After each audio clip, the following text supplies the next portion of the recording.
बसला गेला पाहिजे. दादा ते माधुरी हत्ती आणा परत वंताऱ्यामधून. लय भावना दुखवल्या. माधुरी हत्ती हत्ती आणा हत्ती. हत्ती हत्ती काय झालं? त्याला वंतारामध्ये घेऊन गेले. हा? ते कोल्हापूरची हत्ती आहे. लोकांची लय भावना दुखवली त्या हत्तीमुळे. अरे माधुरी हत्तीचं आहे ना? माधुरी हत्तीच म्हणलो की. त्या माधुरी हत्तीच्या बद्दल सुप्रीम कोर्टाने निकाल दिला आहे. आपण संविधान कायद्याने देश चालवतो. तुला आठवत असेल माग आपल्या आता ही हत्ती त्याच्यामध्ये कायदा सुरू केलाय. शेवटी तुम्हाला मला जसा जगण्याचा अधिकार आहे तसा पक्ष्यांनाही जगण्याचा अधिकार आहे आणि प्राण्यांनाही जगण्याचा अधिकार आहे.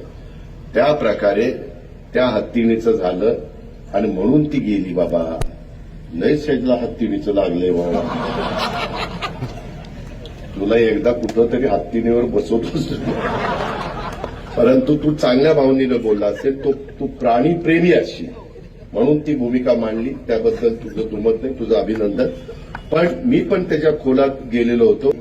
त्याकरता जसं बैलगाडा शर्यत जशी आपण सुरू केली तसा काही मार्ग काढता येतोय का अॅडव्होकेट जनरलला वगैरेंना बोलून आम्ही त्याच्यात प्रयत्न करू. पण